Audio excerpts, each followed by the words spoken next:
2023-এ অনেক দুঃখ, কষ্ট, আনন্দ, উৎসবের মধ্যে গিয়েছে সব। আজ 2024-এ নতুন বছরে প্রথম দিনে আবার নতুন উদ্যমে মাথা উঁচু করে সামনের দিকে তাকিয়ে পথ চলা শুরু করুন। পথ চলতে চলতে অনেক বাধা বিপত্তি জীবনে আসবেই, তাই বলে মন খারাপ করে বসে থাকলে চলবে না। মাথা উঁচু করে বিকল্প পথ ধরবেন। আপনাদের আশীর্বাদ শুভেচ্ছা আছে বলেই মাত্র 3 মাসে আমাদের চ্যানেলে প্রায় প্রত্যেকটা অনুষ্ঠানে বিজ্ঞাপন ঢোকে, শুধু আপনাদেরই জন্য। আপনারা পাশে না থাকলে কখনোই সম্ভব হতো না। তাই আপনারা বিগত দিনের মতো আগামী দিনেও পাশে থেকে আমাদের উৎসাহ দিন।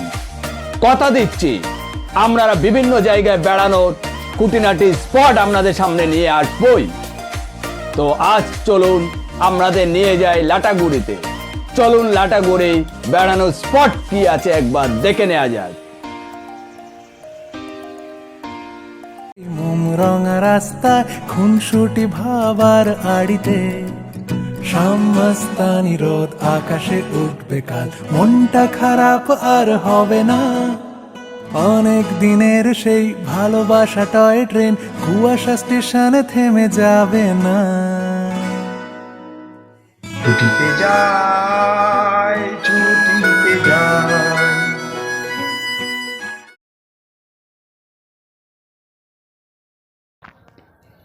বন্দে ভারত এক্সপ্রেস করে চলে গেলাম এনজিপি পর্যন্ত।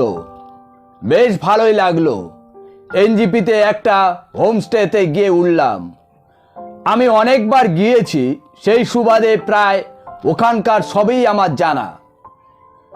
যে হোমস্টেতে থাকবো তার গা ঘেঁষে একটা নদী গিয়েছে। ওই নদীতে পা ডুবিয়ে বসে আড্ডাটা ভালোই হবে।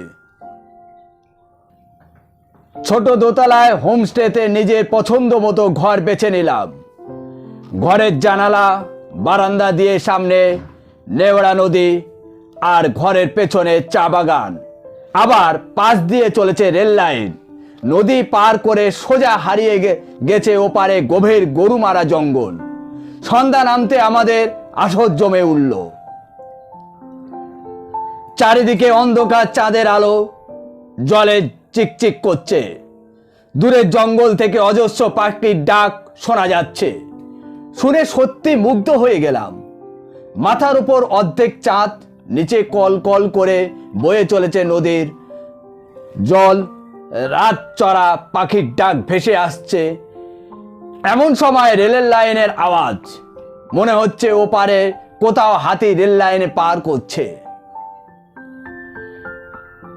রাতের আকাশে মেঘের আড়ালে চাঁদ সরে সরে যাচ্ছে। আর ছোট্ট বসতি চা বাগান পার হয়ে চললাম। গরুমারা জঙ্গলের মধ্যে দিয়ে রাস্তায় বড় বড় শাল জঙ্গলের মধ্যে চাঁদ উঁকি দিচ্ছে। আর বিভিন্ন রাত চড়া পাখির ডাক, শিয়াল আর কিছু কিছু অজানা প্রাণীর ডাক শুনছি। এমন সময় ভূতের গল্প করতে করতে ওরা আমার নিয়ে চললেন মহাকাল মন্দিরে। খানিক দূরে গিয়ে এক নির্জন রাস্তায় গাড়ি থামিয়ে ঘড়ি দেখতে বলল। দেখি রাত তখন প্রায় 9:30 বাজে।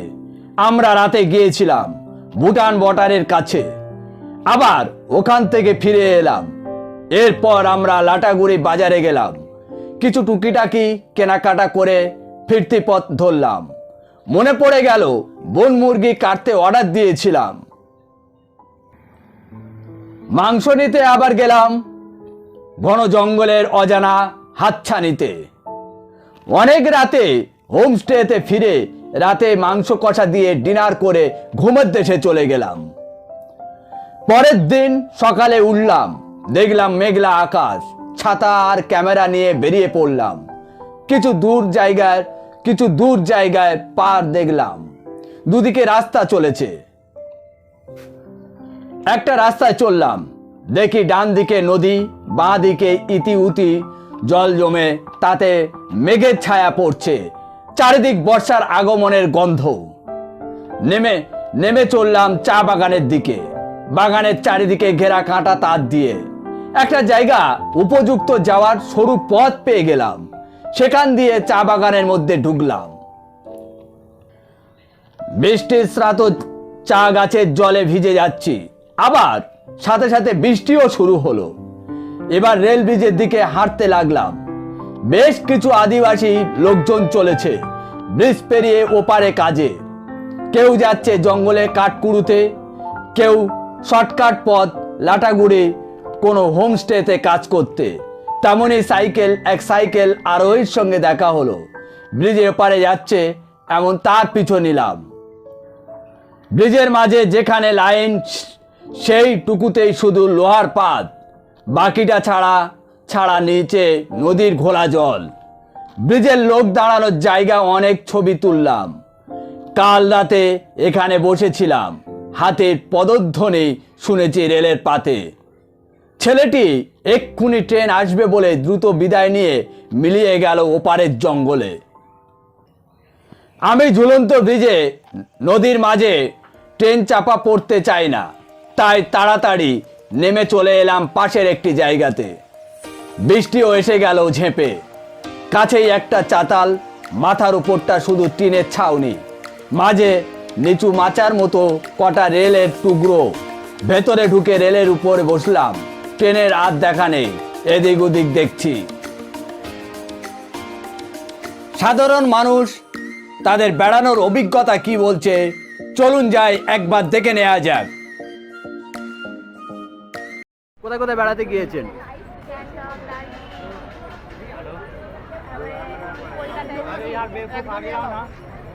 আচ্ছা, কেমন এনজয় করেছেন? আচ্ছা, ঠিক আছে। খুব ভালো, ভিড় আছে অনেক। না, ইন্ডিয়ার মধ্যে কোনো জায়গায় গিয়েছেন? হ্যাঁ, অনেক জায়গায় গেছি। কোন কোন জায়গায় গিয়েছেন? দিল্লি, বোম্বে, পুনে, চেন্নাই। তো আপনি যদি অভিজ্ঞতাটা যদি একটু আমাদের শেয়ার করেন। অভিজ্ঞতা ভালো আছে, আমাদের নিজের জায়গা বাংলা, কলকাতা খুব ভালো লাগে। আর দিল্লি কি কি ঘুরেছেন, কি কি দেখেছেন? দিল্লি তো ঘুরেছি, দিল্লিতে কি কি দেখেছেন? সেরকম ঘোরা হয়নি, এক্সামের জন্য গেছিলাম। আচ্ছা, বোম্বে? হ্যাঁ, বোম্বে? হ্যাঁ, বোম্বে গেছিলাম। Thank you. Okay okay. আজ এখানে শেষ করছি। সবাই নতুন বছর ভালো কাটুক, সুন্দর কাটুক, আর শরীরের প্রতি যত্ন নিন। পারলে সুযোগ বুঝে ব্যাগপত্র নিয়ে বেরিয়ে পড়ুন, কাছে বা দূরের কোনো জায়গায় ঘুরে আসুন। Tata, bye bye.